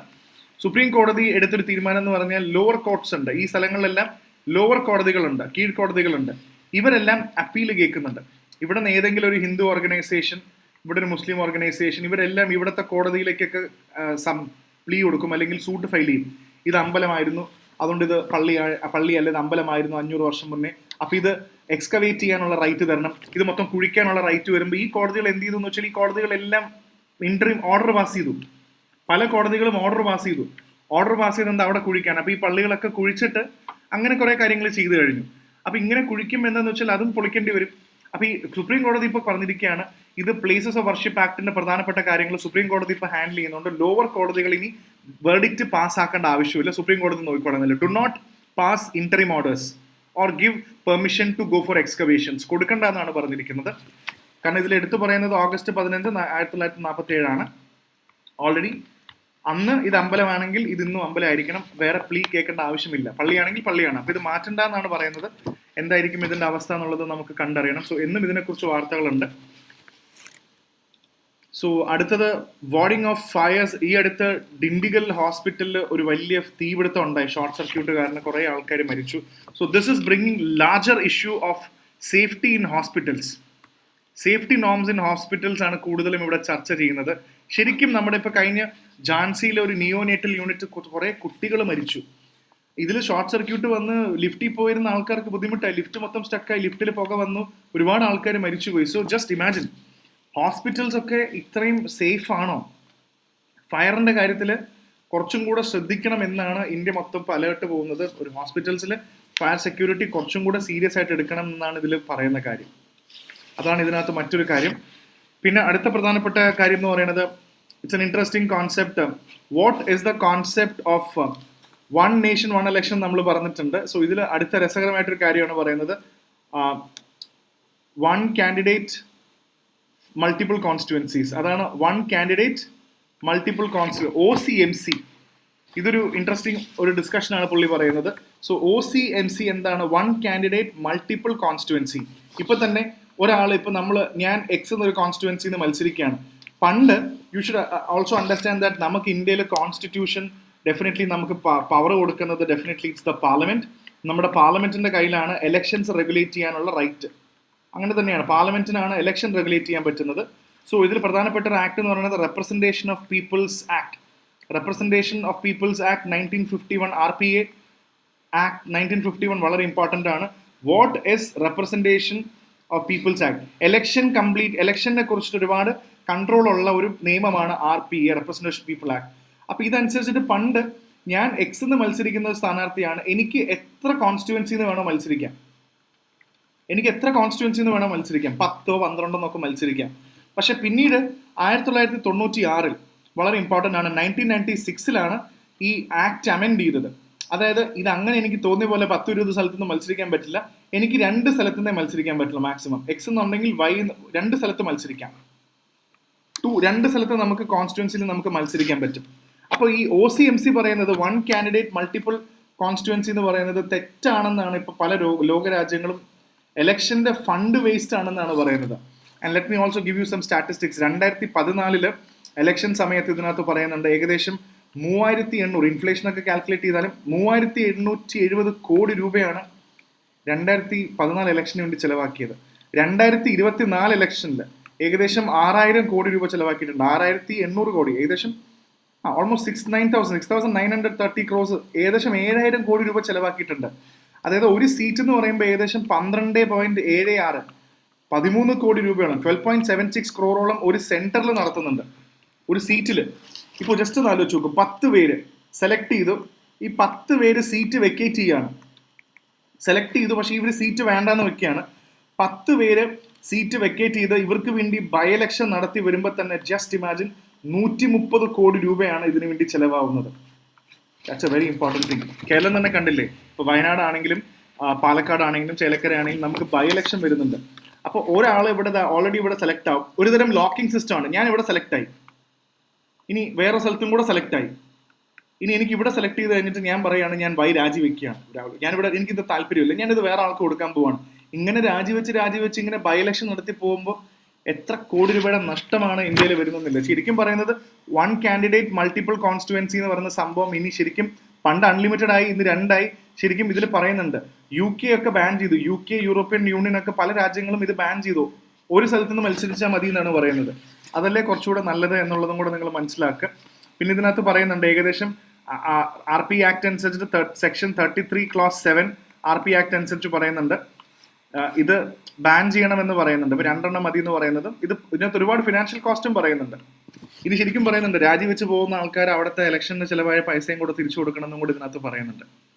സോ എന്തായാലും പല രാജ്യങ്ങളും ഇത് ചെയ്യുന്നുണ്ട്. സോ ഇതാണ് ഇതിന്റെ വളരെ ഷോർട്ട് സമ്മറി എന്ന് പറയുന്നത്. ഇത്രയും കാര്യങ്ങൾ നിങ്ങൾ മനസ്സിലാക്കിയാൽ മതി ഇതിനകത്ത് നിന്ന്. Next is India's mineral diplomacy. ഇത് വളരെ ഇമ്പോർട്ടന്റ് ആയിട്ടുള്ള ഒരു വാർത്ത തന്നെയാണ്. ഇന്ത്യയുടെ മിനറൽ ഡിപ്ലോമസി വളരെ ക്രിട്ടിക്കൽ ആണെന്നാണ് പറയുന്നത്. കാരണം നമുക്ക് ഇതിനകത്ത് ക്രിട്ടിക്കൽ മിനറൽസ് എന്ന് പറയുന്ന ഒരു സംഭവമുണ്ട്. ഞാൻ പല പ്രാവശ്യം ക്ലാസ് ഡിസ്കസ് ചെയ്തിട്ടുള്ളതാണ്. ഇന്ത്യക്ക് ക്രിട്ടിക്കൽ മിനറൽസ് വളരെ ഇമ്പോർട്ടന്റ് ആണ്. So what do you mean by critical minerals? വേറൊന്നുമല്ല, ഇപ്പൊ നമ്മൾ ലിഥിയം പറയാറില്ലേ, ലിഥിയം ക്രിട്ടിക്കൽ മിനറൽ ആണ്. കൊബാൾട്ട് അതും വളരെ ക്രിട്ടിക്കൽ ആയിട്ടൊരു സാധനമാണ്. അതേപോലെ റെയർ എർത്ത് മെറ്റീരിയൽസ്, ഇതൊക്കെ ലിഥിയം, കൊബാൾട്ട്, റെയർ എർത്ത് ഒക്കെ ഭയങ്കര ഇമ്പോർട്ടന്റ് ആണ്. സോ ഇന്ത്യക്ക് ഇത് വളരെ ഇമ്പോർട്ടന്റ് ആണ്. പക്ഷേ പലപ്പോഴും നമ്മൾ ക്രിട്ടിക്കൽ മിനറൽ, പക്ഷെ നമ്മൾ പലപ്പോഴും ഇമ്പോർട്ടിന് ഡിപ്പെൻഡ് ചെയ്യാറുമുണ്ട്. പക്ഷെ അങ്ങനെ ഡിപ്പെൻഡ് ചെയ്യുമ്പോൾ എന്താണെന്ന് വെച്ചാൽ നമ്മൾ ചൈനയൊക്കെ ഡിപ്പെൻഡ് ചെയ്യുന്നത് ശരിയായിട്ടുള്ളൊരു കാര്യമല്ല. നമുക്ക് നമ്മുടേതായ ഈ ഡിപ്പെൻഡൻസിനും ഇതിനൊരു പ്രോപ്പർ സിസ്റ്റം വേണം. അതുകൊണ്ടാണ് മിനറൽ ഡിപ്ലോമസി നല്ലോണം ചെയ്യണമെന്ന് പറയുന്നത്. നമുക്ക് എന്തായാലും ഇത് ആവശ്യമുണ്ട്. ക്രിട്ടിക്കൽ മിനറൽസ് ഇല്ലാതെ നമ്മുടെ കുറേ ഇൻഡസ്ട്രി വർക്ക് ചെയ്യില്ല. So we R depending on China. ഇത് നമുക്ക് എങ്ങനെയെങ്കിലും കുറയ്ക്കണമെന്നും കൂടെ ഇതിനകത്ത് പറയുന്നുണ്ട്. സോ ഇന്ത്യക്ക് നല്ല ഡിപ്ലോമാറ്റിക് സിറ്റുവേഷൻസ് ഉണ്ട്. ഇപ്പോൾ ഉദാഹരണത്തിന് എടുത്തു പറയുകയാണെങ്കിൽ തന്നെ ഒരുപാട് രാജ്യങ്ങളുണ്ട്. ഇപ്പോൾ റിസോഴ്സ് റിച്ച് രാജ്യങ്ങളുണ്ട്. ഇപ്പോൾ ഓസ്ട്രേലിയ ഭയങ്കര റിസോഴ്സ് റിച്ച് രാജ്യമാണ്. അർജന്റീനയായിട്ട് നല്ലൊരു ബന്ധമുണ്ട്. അതേപോലെ US ആയിട്ട് ബന്ധമുണ്ട്, റഷ്യ ആയിട്ട് ബന്ധമുണ്ട്, അതേപോലെ കസാക്കിസ്ഥാനായിട്ട് ബന്ധമുണ്ട്. ഇവരായിട്ടൊക്കെ നല്ല ബന്ധം നമ്മൾ ഷെയർ ചെയ്യുന്നതാണ്. അതിനുവേണ്ടി തന്നെ നമുക്ക് പ്രത്യേകം ഒരു യൂണിറ്റ് തന്നെയുണ്ട്. It's called KABIL. Very important. ഇതൊക്കെ പരീക്ഷയ്ക്ക് ചോദിക്കാവുന്നതാണ്. What is കാബിൽ? കാബിൽ എന്ന് പറയുന്നത് ഖനിജ് ബിദേശ് ഇന്ത്യ ലിമിറ്റഡ് ആണ്. മൈനിങ്ങും ഇതേപോലത്തെ കാര്യത്തിന് വേണ്ടിയുള്ള Khanij, it's called Khanij Bidesh India limited, അതാണ് ഖനിജ് കാബിൽ. അപ്പൊ ഇതും വളരെ ഇമ്പോർട്ടന്റ് ആണ്. 2019 വന്ന പ്രധാനപ്പെട്ട ഒരു ഏജൻസിയും കൂടെ ആണ്. ഇതാണ് സപ്ലൈ, ഈ ഇന്ത്യക്ക് ഡൊമസ്റ്റിക് മാർക്കറ്റിന് വേണ്ടിയുള്ള ക്രിട്ടിക്കൽ മിനറൽസും ഈ കാര്യങ്ങളൊക്കെ സപ്ലൈ കറക്റ്റ് ആയിട്ട് സ്ട്രീംലൈൻ ചെയ്യാനും കാര്യങ്ങളും ചെയ്യാൻ വേണ്ടിയാണ് ഈ ഓർഗനൈസേഷൻ കാബിൽ. സോ ഈ ഖനിജ് ഈ ലിമിറ്റഡ് എന്ന് പറയുന്നത് വളരെ ഇമ്പോർട്ടന്റ് ആണ്. സോ യു ഷുഡ് ഹാവ് ഈ ഖനിജ് വിത്തിൽ എന്ന് പറയുന്നത് ഡൊമസ്റ്റിക് മാർക്കറ്റിൽ സപ്ലൈ വളരെ ക്ലീൻ ആയിരിക്കണം എന്നാണ് ഇതിനകത്ത് പറയുന്നത്. സോ ഇതൊരു പ്രധാനപ്പെട്ട ഒരു ഇതും കൂടാണ്. ഇതിനകത്ത് അത് കൊടുത്തിട്ടുണ്ട്. ഖനിജിനെ കുറിച്ച് നമുക്ക് വീൽ ഹാവ് എൻ ഐഡിയ. ഇതിൽ എവിടെയോ കണ്ടോ 2000 കാബിൽ സൈൻഡ് എ മെമ്മോറാൻഡം എന്ന് പറയുന്നുണ്ട്. എന്താണ് കാബിൽ? കാബിൽ എന്ന് ഉദ്ദേശിക്കുന്നത് ഇതാണ്. നമ്മൾ പെട്ടെന്ന് കാണുമ്പോൾ നമുക്ക് മനസ്സിലാവില്ല. കാബിലായിട്ട് നമ്മൾ കുറേ എഗ്രിമെന്റുകൾ നമ്മൾ വെച്ചിട്ടുണ്ട് ഓൾറെഡി. ഇപ്പം നമുക്ക് കാബിലായിട്ട് നമുക്ക് ഓസ്ട്രേലിയ ആയിട്ട് നല്ലൊരു എഗ്രിമെന്റ് ഉണ്ട്. അതേപോലെ അർജന്റീനയായിട്ട് നമുക്ക് നല്ല ബന്ധമുണ്ട്. അതേപോലെ ബൊലീവിയ ആൻഡ് ചിലി, ഇതൊക്കെ രാജ്യങ്ങൾ ഓർത്ത് വെച്ചോളൂ. ബൊലീവിയ, ചിലി ആയിട്ട് ഓൾറെഡി ഒരു ഡിസ്കഷനിലാണ് നമ്മൾ. അപ്പം ഇതൊക്കെ നമുക്ക് ഇതിനകത്തുനിന്ന് മനസ്സിലാക്കേണ്ടതാണ്. ആൻഡ് ഇതേപോലെ നല്ലൊരു മിനറൽ ഡിപ്ലോമസി ആവശ്യമുണ്ട്. ഈ രാജ്യങ്ങളായിട്ടൊക്കെ നല്ല ബന്ധമുണ്ട്. So please remember there is one more important thing. ഇപ്പോൾ ഉദാഹരണത്തിന് ഇന്ത്യ കസാക്കിസ്ഥാൻ നല്ല ഒരു റിലേഷന്റെ ഭാഗമാണ്. ഇന്ത്യ കസാക്കിസ്ഥാന്റെ വലിയൊരു ഭാഗമാണ്. It's something called as IREUK, IREUK. ഇതൊരു ടൈറ്റാനിയം ഫാക്ടറിയാണ്. ഇതൊരു ടൈറ്റാനിയം ലിമിറ്റഡ് ആണ്. ഇന്ത്യയും കസാക്കിസ്ഥാനും ഒരുമിച്ച് ചെയ്യുന്നതാണ്. IREUK, ഇറിയൂക്ക് എന്ന് വേണമെങ്കിൽ വിളിക്കാം. ടൈറ്റാനിയം ലിമിറ്റഡ് എന്ന് പറയുന്നത് ഇന്ത്യ കസാക്കിസ്ഥാന്റെ വളരെ പ്രധാനപ്പെട്ട ഒരു സംഭവമാണ്. And there is also one more important thing call, പ്രധാനപ്പെട്ട ഓർഗനൈസേഷൻസ് പറയുന്നുണ്ട് ഇതിനകത്ത്. What is IPEF? IPEF എന്താ? MSP, മിനിമം സപ്പോർട്ട് പ്രൈസ് അല്ല. MSP is mineral security partnership. ഇതെല്ലാം US പവർ ചെയ്യുന്ന പ്രധാനപ്പെട്ട സംഭവങ്ങളാണ്. USന്റെ പ്രധാനപ്പെട്ട കാര്യങ്ങളാണ്. മിനറൽ പരീക്ഷയ്ക്ക് ഇമ്പോർട്ടൻ്റ് ആണ്. മിനറൽ സെക്യൂരിറ്റി പാർട്ട്ണർഷിപ്പും IPEF എന്ന് പറയുന്നത് ഇൻഡോ പസഫിക് എക്കണോമിക് പ്രോസ്പെരിറ്റി എന്നാണ്. Economic prosperity, IPEF economic prosperity. അപ്പോൾ ഇതും കൂടെ ഇതിനകത്ത് മെൻഷൻ ചെയ്യുന്നുണ്ട്. So remember about MSP. ഇതിനകത്ത് എവിടെയോ അതും കിടക്കുന്നുണ്ട്. അതിനെക്കുറിച്ചിട്ടും ഇതിനകത്ത് പറയുന്നുണ്ട്. പ്രധാനപ്പെട്ട South Korea Quad, you can actually see this. അപ്പോൾ ഇതും കൂടെ ഓർത്ത് വയ്ക്കുക. MSPയും ഇതൊക്കെ വളരെ ഇമ്പോർട്ടൻ്റ് ആണ്. സോ ഹാവ് എൻ ഐഡിയ ഏതൊക്കെയാണെന്നുള്ളത്. അതാണ് ഇതിനകത്ത് മെയിനായിട്ട് പറയുന്ന കാര്യങ്ങൾ. ഇതാണ്, ഇത്രയും കാര്യങ്ങളാണ് നമുക്ക് പരീക്ഷയ്ക്ക് ആവശ്യമുള്ള പ്രധാനപ്പെട്ട കാര്യങ്ങൾ. IPEF, MSP. പിന്നെ ഡിജിറ്റൽ ഫ്രോണ്ടിയർ. ഇത് വളരെ ഇൻട്രസ്റ്റിംഗ് ആയിട്ടൊരു വാർത്തയാണ്. കാരണം ടെക്നോളജി വന്നതോടെ സ്ത്രീകൾക്ക്, വിമൻ ഫോക്കിന് ഭയങ്കരമായിട്ടുള്ള ഡിഫിക്കൽട്ടി വരുന്നുണ്ട്. And it is also mentioning a very important clear cut thing called what is the concept of, ഇതിൽ പറയുന്നതാണ് what is the concept of TFGBV. ഇത് വളരെ ഇൻട്രസ്റ്റിംഗ് ആയിട്ടൊരു കോൺസെപ്റ്റും കൂടാണ്. വാട്ട് ഇസ്, ഇതിൽ പറയുന്നുണ്ട് TFGBV. ലെറ്റ്സ് ഗെറ്റ് ഇതിൻ്റെ ഇത് തന്നെയാണ് പറയുന്നത്. Exactly you should have gender based violence അല്ല. You should take a look at this. This is TFGBV. GBV. ഈ വയലൻസ് കാരണം, അതായത് ടെക്നോളജി, ഐ ഫൊഗോട്ട് ദി ഇതിന്റെ ഫുൾ ഫോം ഞാൻ മറന്നുപോയി ആക്ച്വലി. ഇതിനകത്ത് സംതിങ് ആർട്ടിക്കിൾ വായിക്കുമ്പോൾ കിട്ടും അത്, ഐ ഫൊഗോട്ട് ഇറ്റ്. എന്തായാലും ഇത് പറയുന്നത് ടെക്നോളജി വന്നതിന് ശേഷം സ്ത്രീകൾക്ക് ഒരുപാട് പ്രശ്നങ്ങൾ ഉണ്ടാകുമെന്നാണ് പറയുന്നത്. TFGBV എന്ന് പറയുമ്പോൾ I forgot the name of that, അതിൻ്റെ ഇവിടെ ഉണ്ട്. അതായത് ജെൻഡർ ബേസ്ഡ് വയലൻസ് ആണെന്ന് മനസ്സിലായി. ടെക്നോളജി റിലേറ്റഡ് എന്തോ GBV, ജെൻഡർ ബേസ്ഡ് വയലൻസ് ആണ് ഈ TFGBV. അപ്പോൾ ഈ ടെക്നോളജി കൊണ്ടുണ്ടായ ജെൻഡർ ബേസ്ഡ് വയലൻസ് ആണ് പറയുന്നത്. ഇപ്പം ഇതിൽ പറയുന്നുണ്ട് ഏകദേശം ഇന്ത്യയിൽ 1.18 ബില്യൺ മൊബൈൽ ഫോൺ കണക്ഷൻസ് വന്നു കഴിഞ്ഞു, ഏകദേശം 700 മില്യൺ ഇന്റർനെറ്റ് യൂസേഴ്സ് ഉണ്ട്, ആൻഡ് ഏകദേശം 600 മില്യൺ സ്മാർട്ട് ഫോൺസ് ഉണ്ട്. അപ്പോൾ ആലോചിച്ച് നോക്കൂ, ഇന്ത്യ അത്യാവശ്യം ടെക്നോളജിക്കലി ഭയങ്കര ലീപ്പാണ് കൊടുക്കുന്നത്. ഇത്രയും മൊബൈൽ യൂസേഴ്സ്, ഇത്രയും മൊബൈൽ കണക്ഷൻസ്, ഇന്റർനെറ്റ് യൂസേഴ്സ് വരുമ്പോൾ ഇതിൽ നമ്മൾ TFGBV എന്ന് പറയുമ്പോൾ ജെൻഡർ ബേസ്ഡ് വയലൻസ് ഭയങ്കര ടെക്നോളജി ഫ്രോണ്ടിയർ ആണെന്ന് തോന്നുന്നു. Technology frontier gender based violence ആണെന്ന് തോന്നുന്നു TFGBV എന്ന് പറയുന്നത്. അപ്പോൾ ഈ ടെക്നോളജി ഒക്കെ വരുമ്പോൾ സ്ത്രീകളെല്ലാം ഇതുകൊണ്ട് ഇമ്പാക്റ്റ് എന്താണെന്ന് വെച്ചാൽ വിമൻ ഭയങ്കരമായിട്ട് എഫക്റ്റഡ് ആണ്. വിമൻ എഗെയിൻസ്റ്റ് ആയിട്ടുള്ള വയലൻസ് ഓൺലൈനിലൂടെയുള്ള ഭയങ്കര ഹൈ ആയിട്ടുണ്ട്. ഈവൻ അവരുടെ മോർഫിങ്, ഫേക്കിംഗ്, ഈ പറഞ്ഞ ഡീപ്പ് ഫേക്സ്, അവരുടെ ഹറാസ്മെന്റ്, ഓൺലൈനിലൂടെയുള്ള ഹറാസ്മെന്റ് ഭയങ്കര ഹൈ ആണെന്നാണ് ഇതിനകത്ത് പറയുന്നത്. കണ്ടോ, ഇതിനകത്ത് പറയുന്നുണ്ട് fake profiles, voyeurism, individuals, impersonation, fraud, ഇതെല്ലാം പല രീതിയിലാണ് നമുക്ക് മനസ്സിലാക്കുന്നത്. സോ ഇതെല്ലാം വളരെ ഇമ്പോർട്ടൻ്റ് ആയിട്ട് സ്ത്രീകൾക്കെതിരെ വരുന്ന ഇഷ്യൂസ് ആണ് ഇതിനകത്ത് ഏറ്റവും കൂടുതൽ പറയുന്നത്. ആൻഡ് അതേപോലെ തന്നെ ഇതിനകത്ത് there is even a mention of something called digital Shakti. ഇതൊരു പ്രധാനപ്പെട്ട കാര്യം കൂടാണ്. ഗവൺമെന്റ് ഓഫ് ഇന്ത്യയുടെ, അതായത് നാഷണൽ കമ്മീഷൻ ഓഫ് വിമൻ, ഇവർ ഇറക്കിയ ഒരു സംഭവമാണ് national commission of women digital Shakti. സ്ത്രീകൾക്ക് ഓൺലൈൻ നാവിഗേഷൻ കുറച്ചുകൂടെ സ്മൂത്ത് ആക്കണമെന്ന് വിശ്വസിക്കുന്ന കാര്യമാണ് ഡിജിറ്റൽ ശക്തി. അപ്പോൾ ഇങ്ങനത്തെ കുറേ കാര്യങ്ങളുണ്ട്. അപ്പോൾ ഇത്രയും ടെക്നോളജിയൊക്കെ ഗ്രോ ചെയ്യുമ്പോഴും it's important to know the development എന്നുള്ളതും വളരെ ഇമ്പോർട്ടൻ്റ് ആണ്. പിന്നെ ഇത് വേറൊന്നുമല്ല, ഇതിനകത്ത് വേറെ പ്രധാനപ്പെട്ട കാര്യം ഇതിനകത്ത് ഷെയർ ചെയ്യുന്നത് മൈൻ ഫീൽഡ് ഓഫ് കോൺട്രവേഴ്സീസ് ഉദ്ദേശിക്കുന്നത് ടങ്സ്റ്റൺ മൈനിങ് ആണ്. തമിഴ്നാട്ടിൽ ടങ്സ്റ്റൺ മൈനിങ് നടക്കുന്നുണ്ട്. വളരെ ഇമ്പോർട്ടൻ്റ് ആണ്, പരീക്ഷയ്ക്ക് ചോദിക്കാം എന്താണ് ടങ്സ്റ്റൺ, ടങ്സ്റ്റന്റെ ഗുണങ്ങൾ എന്താ. കഴിഞ്ഞ ക്ലാസ്സിൽ ഞാൻ ഡിസ്കസ് ചെയ്തതാണ്. എങ്ങനെയാണ് ടങ്സ്റ്റൺ മൈനിങ് ചെയ്തെടുക്കുന്നത്, അത് ചെയ്യുന്നതുകൊണ്ട് എന്താണ് ബുദ്ധിമുട്ട്, എൻവയോൺമെന്റൽ ഇമ്പാക്ട് എന്താണ്, ടങ്സ്റ്റൺ മൈനിങ്ങിന്റെ ഒക്കെ കാര്യങ്ങൾ പറയുന്നുണ്ട്. So this is top paid H1B applicants per visa. American വിസയുടെ കാര്യങ്ങൾ പറയുകയാണ്. അതായത് 78% ഏകദേശം പറയുന്നുണ്ട് $1 മില്യൺ ഒരു വർഷം സാലറി ആയിട്ട് ഏൺ ചെയ്യുന്ന ആൾക്കാരുടെ കണക്കെടുത്ത് നോക്കിക്കഴിഞ്ഞാൽ US ഏറ്റവും കൂടുതൽ ഇന്ത്യക്കാരാണ്. 78% ഇത്രയും വലിയ സാലറി വാങ്ങിക്കുന്ന ആൾക്കാരെല്ലാം. അപ്പോൾ ഈ അമേരിക്കയിലേക്ക് H1B ആപ്ലിക്കൻസ് എല്ലാം ഇന്ത്യക്കാരാണ്. സോ ഇന്ത്യയിൽ നമ്മൾ അമേരിക്കൻ വിസ കിട്ടാൻ ഭയങ്കര പാടാണ്. സോ പ്ലീസ് റിമെമ്പർ, അത് കിട്ടാൻ ഭയങ്കര പാടാണ്. പല ആൾക്കാരും ലോകത്ത് എന്തെങ്കിലും കിട്ടാൻ പാടുണ്ടെങ്കിൽ അമേരിക്കൻ വിസയാണെന്ന് പറഞ്ഞ് കളിയാക്കുന്ന പോലെ ഭയങ്കര ഇമ്പോർട്ടൻ്റ് ആണ്. ഞാനൊരു വിസയ്ക്ക് അപ്ലൈ ചെയ്തിട്ട് ഓൾമോസ്റ്റ് ഒരു 3.5 വർഷമായി. ഓരോ പ്രാവശ്യം അപ്ലൈ ചെയ്യുമ്പോഴും ഓരോ കാര്യത്തിന് വേണ്ടി നമ്മൾ US പോകാൻ വേണ്ടി ഒരുപാട് കാര്യങ്ങൾ അപ്ലൈ ചെയ്യും. I had few offers from US, പക്ഷേ അത് മീറ്റിങ്ങിന് പോകാൻ വേണ്ടി പോലും വിസ പാസ്സാക്കിയില്ല. ഓരോ പ്രാവശ്യം മാറിക്കൊണ്ടിരിക്കുക. So now looking forward for 25 March എൻ്റെ വിസ ഡേറ്റ് ആണ്. അപ്പോൾ ഇത് എത്ര വർഷം നമ്മൾ അപ്ലൈ ചെയ്താലും ഇത് എന്തെങ്കിലും കാരണം പറഞ്ഞ് ഇവർ തരത്തില്ല. ഇനി അടുത്ത ഡേറ്റ് മാറ്റിക്കൊണ്ടിരിക്കുക. സോ വിസ കിട്ടാൻ ഭയങ്കര പാടാണ് US.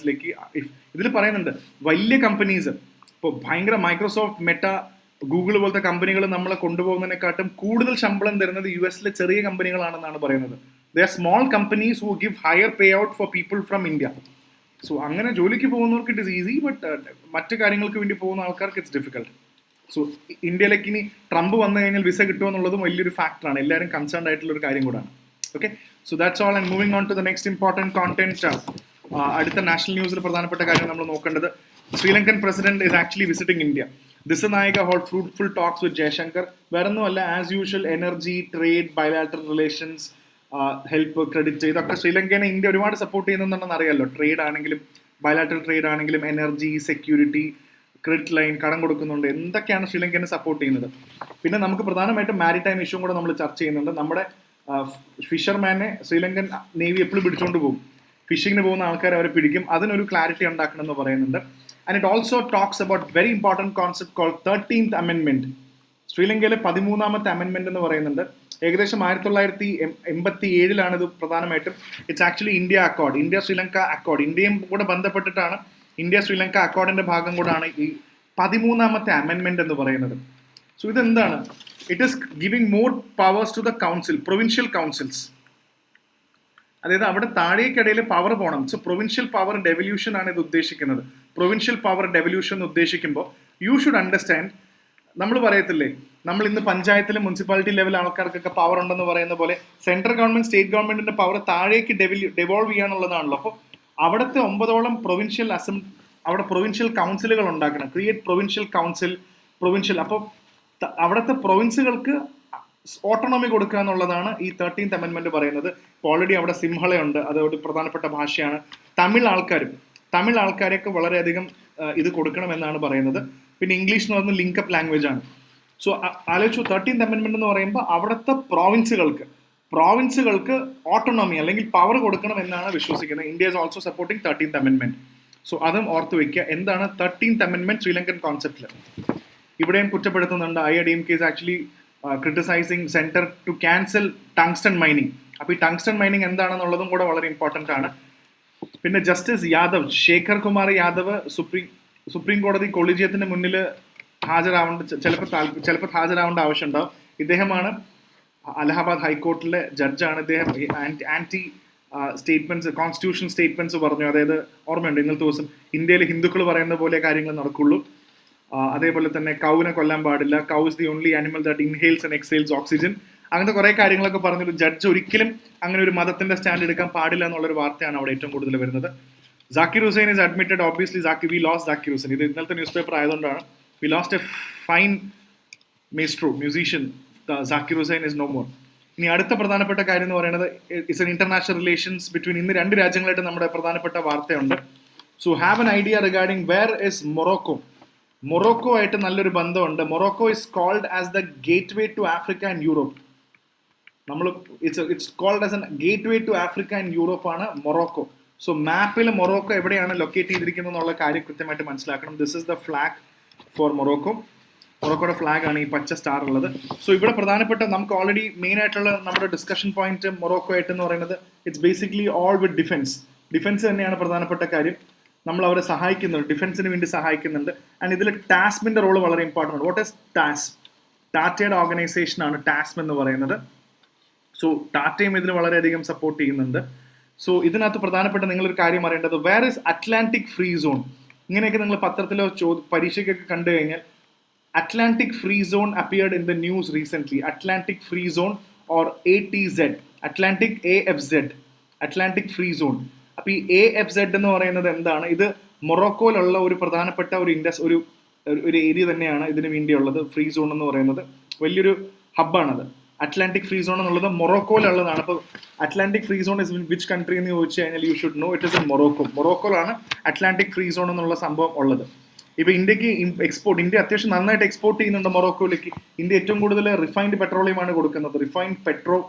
ഭയങ്കരമായിട്ട് പെട്രോ കൊടുക്കുന്നുണ്ട്. ഒരുപാട് വണ്ടികൾ India is exporting a lot of vehicles in to Morocco. Petroleum, chemicals ഒക്കെ ഇന്ത്യ എക്സ്പോർട്ട് ചെയ്യുന്നുണ്ട്. അതേപോലെ മൊറോക്കോ നമുക്ക് തിരിച്ച് ഇന്ത്യ ഏറ്റവും കൂടുതൽ ഇമ്പോർട്ട് ചെയ്യുന്നതെന്ന് പറഞ്ഞാൽ India is the largest buyer of phosphate. Very very important. നമ്മൾ മൊറോക്കോ നിന്നാണ് ഏറ്റവും കൂടുതൽ ഫോസ്ഫേറ്റ് വാങ്ങിക്കുന്നത്. India is the largest buyer of phosphate. ഇതാണ് ഇതിന് പ്രധാനപ്പെട്ട കാര്യങ്ങൾ. സോ മെയിൻ ആയിട്ടുള്ള കാര്യങ്ങളൊക്കെ ഞാൻ ഇതിനകത്ത് നമ്മുടെ ബയലാറ്ററൽ ട്രേഡ് എന്ന് പറയുന്നത് $4.1 ബില്യൺ ആണ്. സോ ഇറ്റ്സ് ജസ്റ്റ് $4.1 ബില്യൺ ആണ് നമ്മുടെ ഇവിടെ നിന്ന് നമ്മൾ കളക്ട് ചെയ്യുന്ന നമ്മുടെ പൈസ. സോ ഇന്നലത്തെ വാർത്തയിൽ നമ്മൾ കണ്ടു പോർച്ചുഗലായിട്ട് ഏകദേശം വെറും $1 ബില്യൺ കണ്ടേ നമ്മുടെ ട്രേഡ് ഉള്ളൂ.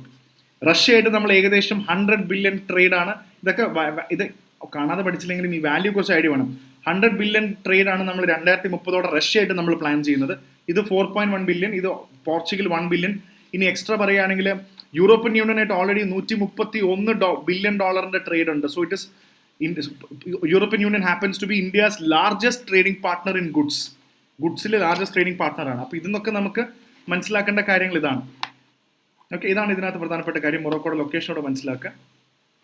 പിന്നെ ഒരു മണിശങ്കർ അയ്യർ പറയുന്ന ഒരു കാര്യമാണ്, Manmohan Singh believe that he would never be already 1980 golden ടെമ്പിളിന്റെ അറ്റാക്കും അതിനുശേഷം നടന്ന സിഖ് റയോട്ടും കാര്യം ഒരിക്കലും ഇന്ത്യയുടെ പ്രധാനമന്ത്രി ഒരു സിഖുകാരനാക്കും എന്ന് ഒരിക്കലും മൻമോഹൻ സിംഗ് വിശ്വസിച്ചിരുന്നില്ല എന്നുള്ളതാണ് പുള്ളി പറയുന്നത്. That is it. അതാണ് ഇതിന് മെയിൻ ആയിട്ടുള്ള പ്രധാനപ്പെട്ട കാര്യം. ഇനി അടുത്ത പ്രധാനപ്പെട്ടത് ഇതെല്ലാം പൊളിറ്റിക്കൽ വാർത്തയാണ്. BJP, സ്റ്റേറ്റ് ഗവൺമെന്റും ഇതെല്ലാം പൊളിറ്റിക്കൽ വാർത്തകളാണ്. അങ്ങോട്ടും ഇങ്ങോട്ടും BJP കോൺഗ്രസിനെ കുറ്റം പറയും, അങ്ങോട്ടും ഇങ്ങോട്ടും കുറ്റം പറയും. സോ ഈ സോറോസ് ഉദ്ദേശം പറഞ്ഞില്ലേ, ജോർജ് സോറോസ് എന്നുള്ളത് ഒരു ഫേമസ് ബില്യനിയർ ആണ്. അദ്ദേഹത്തിനെ കുറിച്ചാണ് ഇപ്പോൾ പാർലമെന്റിൽ ഏറ്റവും കൂടുതൽ ചർച്ച നടക്കുന്നത്. Shashi Tharoor clarifies calling George Soros a friend. അപ്പോൾ BJP പറയുന്നത് George Soros is investing lakhs and millions of dollars in India to destabilise Modi government. ഇന്ത്യനെ ഡീസ്റ്റെബിലൈസ് ചെയ്യാൻ വേണ്ടി ഫണ്ട് ഇൻവെസ്റ്റ് ചെയ്യുന്നുണ്ടെന്നാണ് പരാതി ഭയങ്കരമായിട്ടുണ്ട്. George Soros is investing money. ഇനി അടുത്ത പ്രധാനപ്പെട്ടത് ലോക്സഭയും രാജ്യസഭയും കൂടെ ക്രിക്കറ്റ് കളിച്ചിരിക്കുകയാണ്. ലോക്സഭ 11 വേഴ്സസ് രാജ്യസഭ 11 ക്രിക്കറ്റ് കളിച്ചു. ഏറ്റവും രസം, ഈ ക്രിക്കറ്റ് കളിക്കുമ്പോൾ ഈ പാവപ്പെട്ട MP മാരെയൊക്കെ കളിക്കുമ്പോൾ ഇതിൽ പ്രധാനമായിട്ടും ഇതിൽ മുഹമ്മദ് അസറുദ്ദീനെ പോലെ പഴയ രാജ്യസഭ MP ആണെങ്കിൽ പോലും മുഹമ്മദ് അസറുദ്ദീനെ പോലെ ഫോമർ ഇന്ത്യൻ ക്യാപ്റ്റനെയൊക്കെ പിടിച്ച് കളിപ്പിക്കുന്നുണ്ട്. ഈ MP മാരോട് കളിക്കുമ്പോൾ പുള്ളി ഏകദേശം 74 റണ്ണെങ്ങാണ്ട് അടിച്ചു, വെറും 35-40 ബോളിലെങ്ങാണ്ട്. സോ അതൊരു കൗതുകമുള്ളൊരു വാർത്തയാണ്. And next is very important news coming from WTO. So കുറേ കാലമായിട്ട് നമ്മൾ WTO കുറിച്ച് കേൾക്കാറില്ല. So now it is India seek strong subsidy rules for high seas fishing. So WTO ഒന്ന് ഓർത്ത് വെക്കുക, what is world trade organization? It's very important for us. India നമ്മുടെ ട്രേഡിനല്ല, നമ്മൾ കോമ്പറ്റീഷൻ കമ്മീഷൻ ഓഫ് ഇന്ത്യ എന്ന് പറയുന്ന പോലെ തന്നെ ലോകത്ത് ഫെയർ കോമ്പറ്റീഷൻ വേണം, ട്രേഡിങ്ങിൽ ഫെയർ കോമ്പറ്റീഷൻ അല്ലെങ്കിൽ ഫെയർ ആയിട്ടുള്ള റൂൾസ് വേണം എന്ന് വേണ്ടിയുള്ള ഒരു ഓർഗനൈസേഷനാണ് WTO, വേൾഡ് ട്രേഡ് ഓർഗനൈസേഷൻ.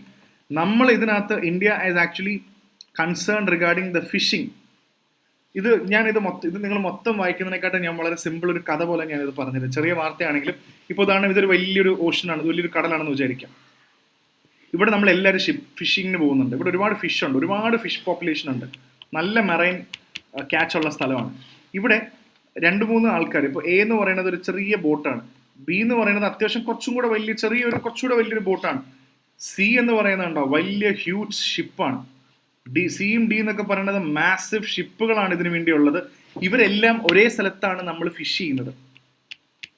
ഇത് ഇപ്പൊ തന്നെ ഇവിടെ ഒരു അൺഫെയർ സംഭവം ഉണ്ടായി.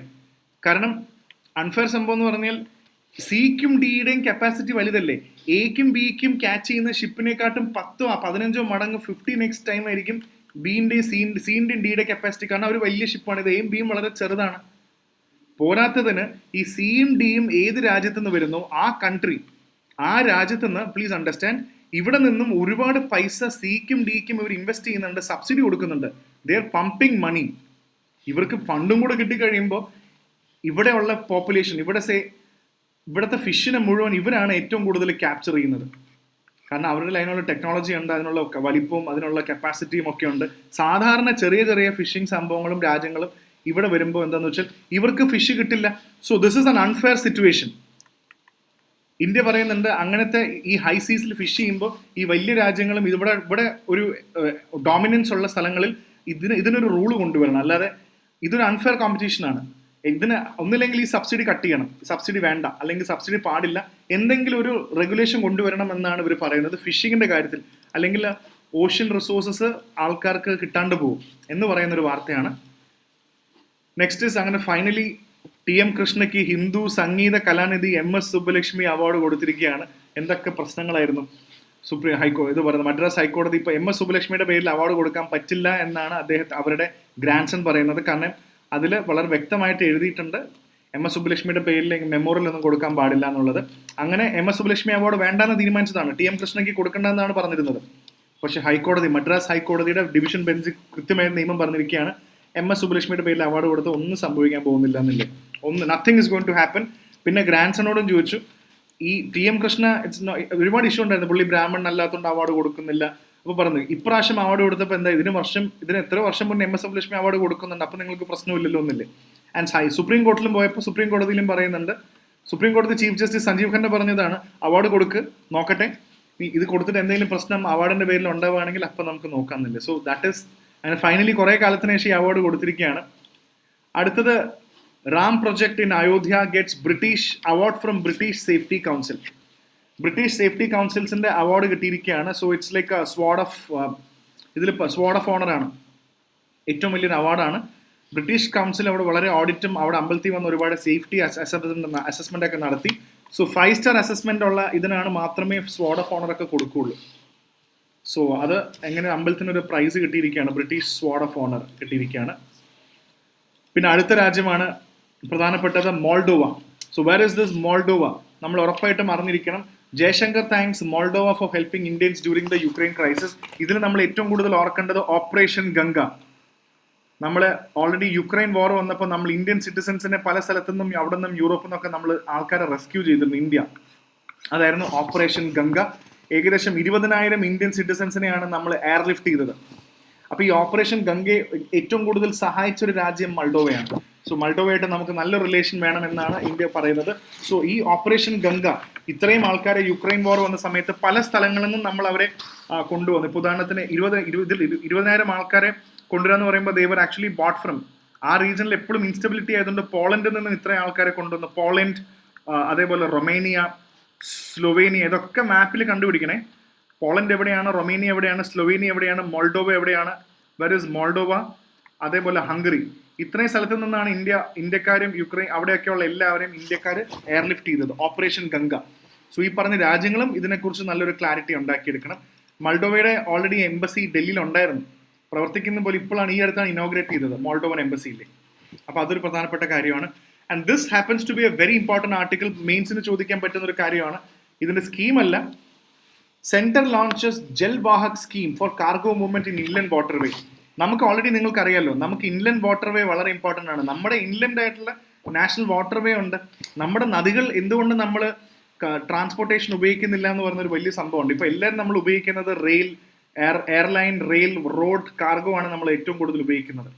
സോ നമുക്ക് തന്നെ അറിയാം, റെയിൽ, എയർ, റോഡൊക്കെ ഉപയോഗിക്കുമ്പോൾ ഇതിൻ്റെ കോസ്റ്റ് ഭയങ്കര ഹൈ ആണ്. പിന്നെ കാർബൺ ഫുട് പ്രിന്റ് ഭയങ്കര മോശമാണ്. ഇതെല്ലാം അത്രയും പൊല്യൂഷൻ കോൺട്രിബ്യൂട്ട് ചെയ്യുന്നില്ല. It's also contributing very much to the pollution. അപ്പോൾ പൊല്യൂഷൻ കോൺട്രിബ്യൂട്ട് ചെയ്യുന്നതും ഇതിനകത്ത് വലിയൊരു ഫാക്ടറാണ്. അപ്പോൾ ഇതിൽ പറയുന്നുണ്ട്, നമ്മൾ നമ്മുടെ ഇൻലൻഡ് വാട്ടർവേ നന്നായിട്ട് ഉപയോഗിച്ചാൽ നമ്മുടെ കാർഗോ എല്ലാം നമുക്ക് ജൽ വാഹക് സ്കീമിലൂടെ നമുക്ക് കൊണ്ടുവരാം. 3 വർഷത്തേക്ക് ഈ സ്കീം കൊണ്ടുവരുന്നുണ്ട്. പിന്നെ ഇതിനകത്ത് ഒരുപാട് കാര്യങ്ങൾ പറയുന്നുണ്ട്. അപ്പോൾ അതും കൂടെ നമുക്ക് നോക്കാം. സോ ഇതിനകത്ത് നിങ്ങൾ അറിയണം എന്താണ് ഇൻലൻഡ് വാട്ടർവേ. നാഷണൽ വാട്ടർവേ എന്ന് പറയുന്ന സംഭവം എന്താണ്? So there is something called, നമ്മുടെ നാഷണൽ ഹൈവേ പറയുന്ന പോലെ NH എന്ന് പറയുന്ന പോലെ NW1. Where is NW1? Very important. ഏത് NW1 is Ganga. Please remember NW1 is Ganga. അതേപോലെ NW2 national waterway 2 is what? ബ്രഹ്മപുത്രയാണ്. പിന്നെ ഇതിൽ നാഷണൽ വാട്ടർവേ 16 കുറിച്ച് പറയുന്നുണ്ട്. National waterway 16 is Barack.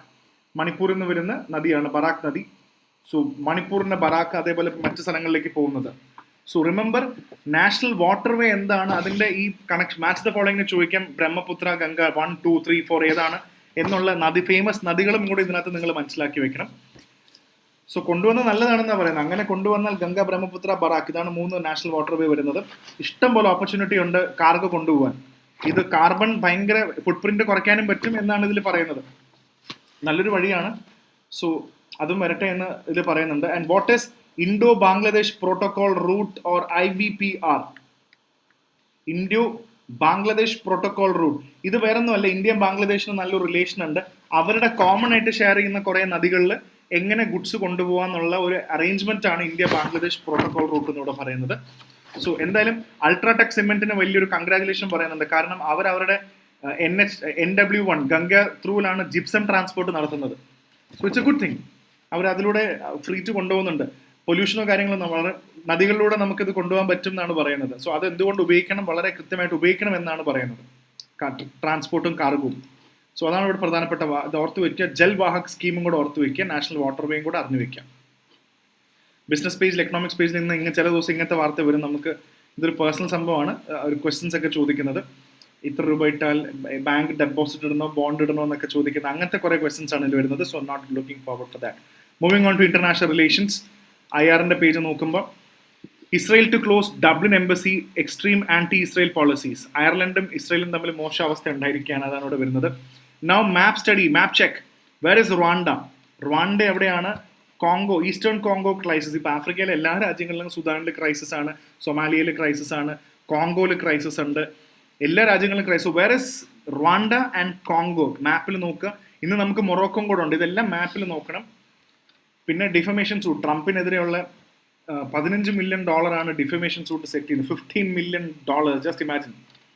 $1 billion എന്ന് പറഞ്ഞ ഇന്ത്യൻ റുപ്പി ഏകദേശം ഇന്ന് നോക്കുമ്പോൾ ഏകദേശം ഒരു 7.5 കോടി രൂപ. 7.5 കോടി മുതൽ 8 കോടി രൂപയാണ് $1 മില്യൺ എന്ന് പറയുന്നത്.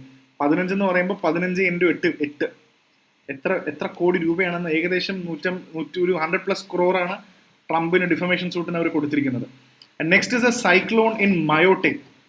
Where is this Mayotte? ഇതൊരു French cyclone Chido. Chido strike ചെയ്തിരിക്കുകയാണ്. And French territory of Indian ഓഷനിലുള്ള ഒരു ഫ്രഞ്ച് ടെറിട്ടറിയാണ് മയോട്ടെ എന്ന് പറഞ്ഞ സ്ഥലം. ഫ്രഞ്ചുകാരുടെ അടിയിലാണ് ഈ സ്ഥലം. മയോട്ടെ എന്ന് പറഞ്ഞൊരു സ്ഥലം വരുന്നത്. ഇമ്പോർട്ടൻ്റ് ആണ്, പരീക്ഷയ്ക്ക് ചോദിക്കാം കറണ്ട് അഫയേഴ്സിലൊക്കെ. Where is Mayotte? This is also very important, അറിഞ്ഞിരിക്കുക. പിന്നെ ആസ് യൂഷ്വൽ ഇസ്രേലി ഫോഴ്സസ് പിന്നെയും ഗാസയിൽ ഇത്ര ആൾക്കാരെ കൊന്നു, കണ്ടോ? Attack school sheltering Palestinians. അവിടുത്തെ സ്കൂള്, കുട്ടികൾ, എത്ര ആൾക്കാരെ അവർ ഡെയിലി കൊല്ലുന്നില്ലേ? 28 പീപ്പിൾ. അവർക്ക് എന്തൊരു എന്റർടൈൻമെന്റ്. രാവിലെ ആകുമ്പോൾ കുറെ ബോംബ് വീഴും, എത്ര ആൾക്കാർ അവിടെ മരിച്ചു വീഴുന്നു. We are not able to still create a solution for that. എല്ലാ ദിവസവും ഇന്റർനാഷണൽ ന്യൂസ് വായിക്കുമ്പോൾ നിങ്ങൾക്ക് തന്നെ തോന്നാറില്ല, എന്നോട് വായിക്കുമ്പോൾ എല്ലാ ദിവസവും മിനിമം 30 പേരെങ്കിലും മരിച്ചിരിക്കും എല്ലാ ദിവസവും, അല്ലെങ്കിൽ ഇവർ കൊന്നിരിക്കും. So Israel to double up population on occupied Golan heights. ഇന്നത്തെ കറണ്ട് അഫയേഴ്സ് ക്ലാസ്സിൽ, നമ്മുടെ ക്ലാസ്സിൽ ഞാൻ പഠിപ്പിച്ചതാണ് Golan heights, west bank, Gaza. പ്രധാനപ്പെട്ട നമ്മൾ ഈ ഒരു മാപ്പ് നോക്കി കഴിയുമ്പോൾ നമ്മൾ പഠിച്ചതാണ് കൃത്യമായിട്ട്. വെസ്റ്റ് ബാങ്കിന്റെ റീജിയൻ ഇവിടെയാണ് വെസ്റ്റ് ബാങ്ക് വരുന്നത്. ഏകദേശം ഈ സൈഡിലാണ് ഗാസ വരുന്നത്. ഈ ഒരു സൈഡിൽ ഗോളൻ ഹൈറ്റ്സ് വരുന്നുണ്ട്. സിറിയയുടെ അടുത്താണ് ഗോളൻ ഹൈറ്റ്സ് വരുന്നത്. സോ പണ്ട് സിറിയയുടെ അടുത്തായിരുന്നു ഗോളൻ ഹൈറ്റ്സ്. പക്ഷേ 6 days war 1967 6 days war കഴിഞ്ഞപ്പോൾ ഇസ്രയേല് സിറിയയുടെ ഗോളൻ ഹൈറ്റ്സ് പിടിച്ചെടുത്തു. സോ ഓർത്ത് വെക്കുക, ഗോളൻ ഹൈറ്റ്സ്, വെസ്റ്റ് ബാങ്ക്, ഗാസ വളരെ ഇമ്പോർട്ടൻ്റ് ആണ്. ഗോളൻ ഹൈറ്റ്സ് സിറിയയുടെയാണ്. ഇന്നും പല രാജ്യങ്ങളും പല ഇതും വിചാരിക്കുന്നത് സിറിയയുടെയാണ് ഗോളൻ ഹൈറ്റ്സ് എന്ന് അവർ പറയുന്നത്. പക്ഷേ ഇസ്രയേലിന്റെ കയ്യിലാണ് ഗോളൻ ഹൈറ്റ്സ് ഇരിക്കുന്നത്. So this is A region. ഞാൻ ഇത് മാപ്പ്, പലസ്തീൻ്റെ മാപ്പ് ഏകദേശം ഒരു rough വരച്ചതാണ്. So almost this is golden heights, west bank, Gaza എന്ന് പറയുന്ന 3 പ്രധാനപ്പെട്ട പോയിന്റുകളും കൂടെ നമുക്കിവിടെ മനസ്സിലാക്കേണ്ടതുണ്ട്. Okay, so that is it. And I think we have done with today's paper. മറ്റു കാര്യങ്ങൾ ബാക്കി നമുക്ക്. Russian tanker splits in Storm, spilling oil in to the കേർഷ് strait. ഇത് ഇമ്പോർട്ടൻ്റ് ആണ്. മാപ്പിൽ നമുക്ക് ഉറപ്പായിട്ടും ഒന്ന് കണ്ടുപിടിക്കേണ്ടതാണ്. Where is this Kerch strait? ചോദിക്കാവുന്നേ ഉള്ളൂ, പരീക്ഷയിൽ ചോദിക്കാവുന്നേ ഉള്ളൂ. ഇപ്പോൾ ബോസ്ഫറസ് ഇതൊക്കെ പറയുന്ന പോലെ Bosphorus, where is Kerch strait? ഇത് മാപ്പിൽ നമുക്കൊന്ന് കണ്ടുപിടിക്കാം.